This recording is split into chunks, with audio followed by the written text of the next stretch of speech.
Okay, please continue. Okay.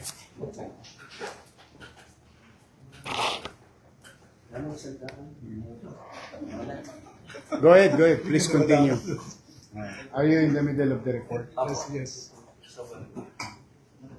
Bali po yung pinapag-usapan na po yung accomplishment report and preparation for the upcoming Gawad Kalasag validation po. So, we are eyeing po na for this year's assessment ay umabot ng, sa una ng pagkakataon po umabot ng gold, yung beyond compliant po.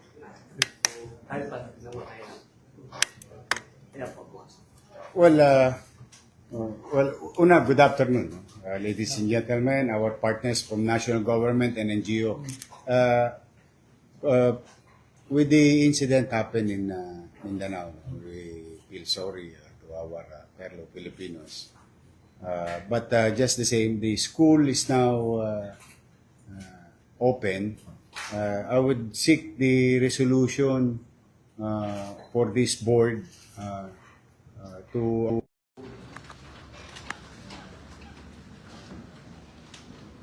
for our 100 school to conduct once a month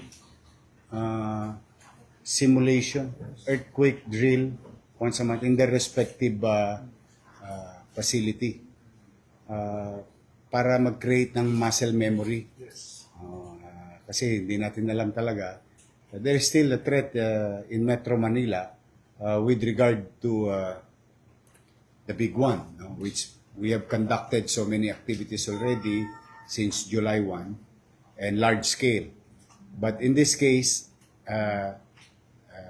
hindi naman kailangan sabay-sabay sila.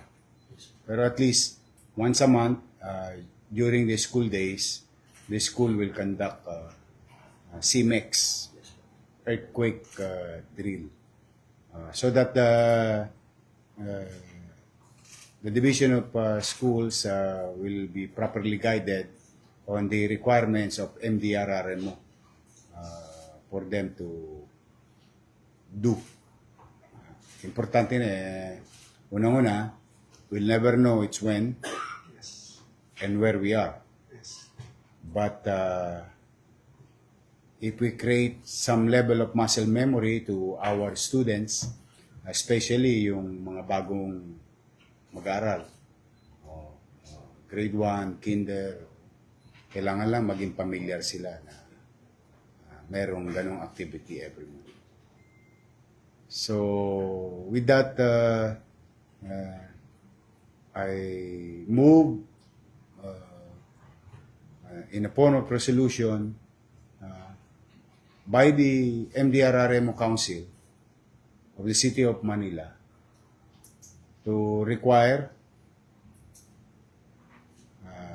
elementary and high school and 2 city colleges, UDM and PLM, to conduct once a month earthquake drill during the school year. And during the class. It can happen in the morning because sa high school elementary may pang-umaga.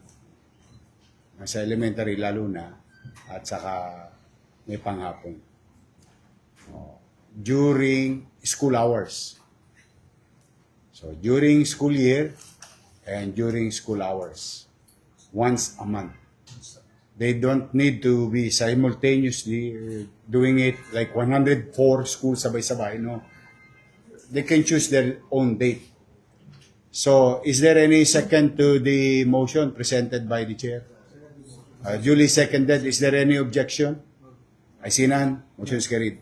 Now, the copy of the resolution and the body of resolution be furnished to the superintendent, SDO chief, for proper guidance.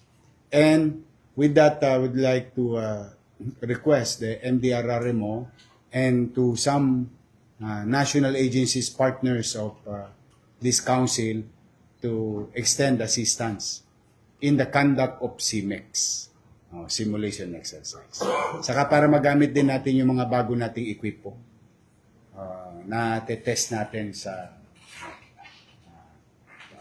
for example, yung heat-seeking drone natin.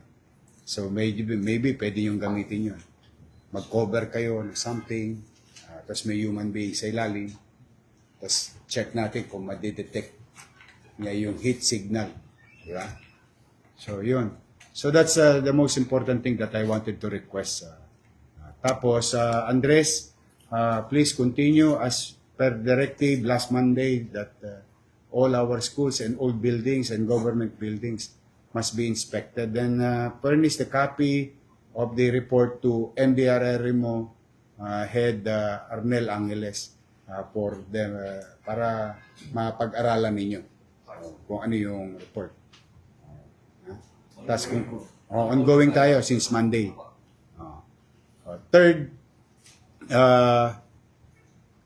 kamusta yung mga kapwa natin MDRRMO sa Sarangani, sa Mindanao, yung apektado? Anong report nila sa atin? Kahapon po yung pong huling report po, kami po sa Sarangani Provincial, kaya na po nila.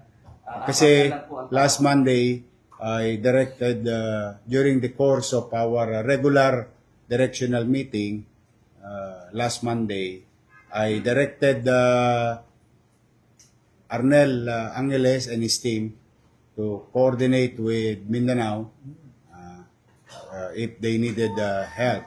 And by Tuesday, we were ready, but we were informed, mukhang hindi pa naman kailangan. Sa Cotabato po, General Santos and Sarangani Provincial, nagpadala naman po sila sa atin ng message na as of the moment, amenable pa. Kaya pa nila. Pero pagka kinailangan, naka-ready naman po tayo. Naka-ready naman tayo anytime. Just trying to be a good neighbor to our fellow Filipinos. So yun. Yun lang yung mga importanteng tagubilin. Then we go on now and continue with the report.